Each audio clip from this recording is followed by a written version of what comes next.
Bangun kesiangan. Leon terbangun saat dia merasa luka di tangannya berdenyut sakit. Luka tembak di lengannya baru terasa sakit saat efek obat perangsang itu hilang dari tubuhnya. Leon tidur telungkup dengan tubuh masih polos, hanya ditutupi sehelai selimut. Setelah pertandingan panas malam itu, ia tertidur pulas sampai pagi dan bangun kesiangan. Saat dia menoleh ke samping, matanya melotot. Otaknya belum sepenuhnya pulih. Siapa? Mata Leon menatap seorang perempuan yang tidur memunggunginya. Tentunya tidur tanpa pakaian, sama seperti dirinya. Leon duduk dengan langkah hati-hati. Ia menuju kamar mandi, mengguyur kepalanya dengan air dingin untuk memulihkan ingatannya. Memaksa otaknya untuk bekerja. Ia mencoba mengingat kejadian malam itu. Akhirnya ingatannya pulih. Oh buset, apa yang sudah aku lakukan? Ujar Leon mendumal kesal di kamar mandi. Ia merasa gugup saat dia mengingat kalau ia telah melakukannya malam itu. Oh gila, aku menjilat ludahku sendiri. Hidupku memang terkutuk. Aku sudah berjanji tidak menyentuhnya.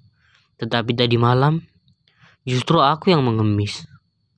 Aku akan membunuh si brengsek itu karena membuat hidupku seperti ini. Ucap Leon marah-marah sendiri di kamar mandi. Dengan cepat Leon menyudahi mandi pagi itu. Ia kembali berjalan pelan menuju kamar dan membuka lemari. Memilih sebuah kemeja warna coklat dan menutupi lemari dengan hati-hati agar tidak menimbulkan suara. Leon merasa bersalah pada Jovita karena ia berpikir telah mengingkari janji. Ia belum siap bertatap muka dengan wanita cantik itu. Leon berdiri menatap tubuh Jovita yang masih tertidur pulas. Tetapi tiba-tiba ia merasa tidak enak. Saat dia melihat badan Jovita, ada banyak tanda-tanda merah. Apa malam itu aku menyakitinya? Mungkinkah aku berlaku kasar akibat obat sialan itu? Merasa dadanya sangat panas saat membayangkan lelaki gondrong itu. Ingin memaksa Jovita meminumnya obat perangsang hingga membuat semua ini terjadi. Leon sangat marah. Ia merasa belum siap bertatapan muka dengan Jovita. Leon memilih meninggalkan Jovita yang masih tertidur pulas. Ia keluar dari kamar menghidupkan ponselnya yang ia matikan dari tadi malam. Ia menelepon Jidan. Ia belum sempat bertanya kedua kabar lelaki itu tadi malam. Halo bos, bagaimana? Apa ada masalah? Tidak ada bos, kami baik-baik saja. Bagus, jemput saya di villa. Baik bos. Leon bergegas menuju dapur. Mau kopi atau susu panas pak?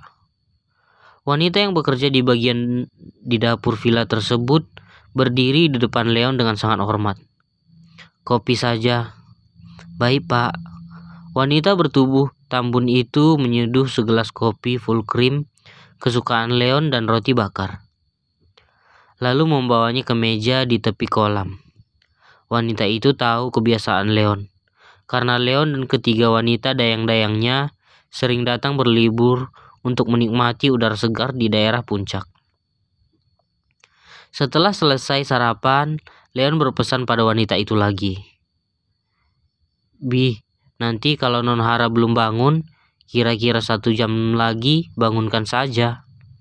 Baik pak, nanti berikan dia vitamin dan buatkan puding juga. Baik pak Leon. Lalu Leon menggosok-gosok ujung hidungnya. Ia akan begitu kalau bersikap ragu. Iya pak, apa ada lagi? Bibi bisa mengurut. Oh bisa pak. Tolong nanti dia diurut ya Bi. Tadi malam dia terjatuh dari mobil. Sepertinya pundaknya terkilir. Tadi saya melihat pundaknya biru. Lalu untuk mandinya nyalakan pemanas di bathtub dan berikan taburan bunga. Dia lebih suka wangi bunga. Ucap Leon hal kecil sekalipun ia tahu tentang kebiasaan Jovita. Baik pak, jawab wanita itu lagi. Untuk pertama kalinya, Leon memperhatikan wanitanya dengan begitu detail, bahkan hal kecil. Baik Pak Leon. Lalu Leon bergegas menuju landasan belakang, karena ia mendengar suara helikopter. Leon menempatkan beberapa anak buahnya untuk berjaga di villa. Awasi dengan baik, jangan sampai lengah, ucap Leon pada Ken sebelum ia terbang. Baik bos. Lalu Leon berbalik badan lagi dan berucap dengan tatapan tajam. Jangan coba-coba menggombal. Kalau kamu melakukannya lagi, saya akan memintamu mencabuti semua pohon pinus itu dengan tanganmu sendiri, ucap Leon. Baik bos. Ken menunduk. Ia kapok dekat-dekat sama Jovita. Ia tidak mau mendapat hukuman lagi. 1 jam setelah Leon meninggalkan villa, akhirnya Jovita bangun. Ia merasakan tubuhnya sakit. Aduh, badanku sakit. Ia menarik selimut menutupi tubuhnya. Matanya tertuju pada noda darah di spray. Spray berwarna putih itu terlihat sangat berantakan. Ada banyak noda darah yang sudah mengering. Darah dari tangan Leon yang terluka. Dia kemana? Jovita melilitkan selimut ke tubuhnya dan mencari Leon di dalam kamar. Tetapi lelaki itu sudah pergi meninggalkan dirinya. Ia memungut pakaiannya yang berserak di lantai dan masuk ke kamar mandi. Ia diam. Lalu wajahnya menimang-nimang sesuatu dan tersenyum kecil. Ia tidak merasa kesakitan saat jongkok di kamar mandi. Tadinya, ia sudah ketakutan duluan. Bayangan saat pertama kali Leon melakukannya, ia sampai menangis di kamar mandi saat dia ingin buang air kecil dulu. Tetapi kali ini, ia merasa tidak sesakit dulu lagi. Ya iyalah Jovita, kamu bukan perawan lagi. Sakit itu saat kamu masih perawan, ucapnya menertawakan diri sendiri. Ia semakin merasa sangat buruk saat dia tidak melihat Leon di sampingnya. Jangan bilang kalau kamu pergi begitu saja Pak Leon, ucapnya tertawa kecut. Setelah berpakaian Jovita turun.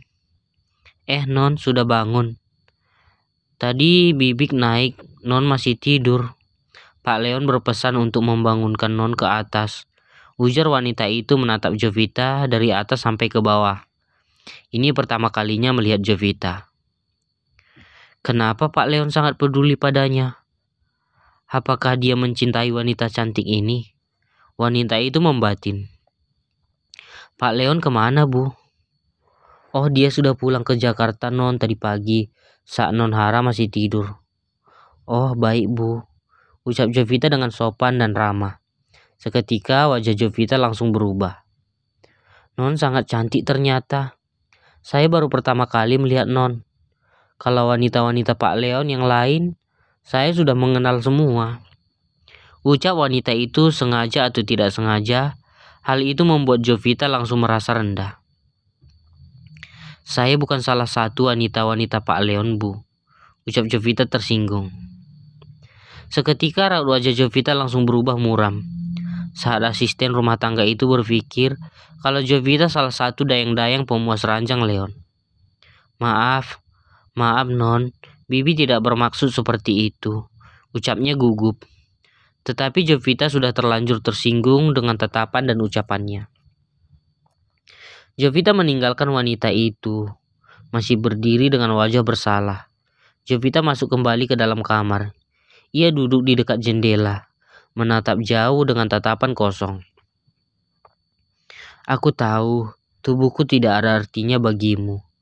Mungkin kamu berpikir aku sama seperti wanita-wanitamu, meninggalkan setelah puas. Bibi itu juga menganggapku sama seperti wanita-wanitamu, tetapi tidak bagiku. Aku menyerahkan tubuhku tadi malam padamu, hanya ingin menyelamatkanmu. Tetapi tidak seharusnya kamu meninggalkanku sendirian tidur di ranjangmu ini.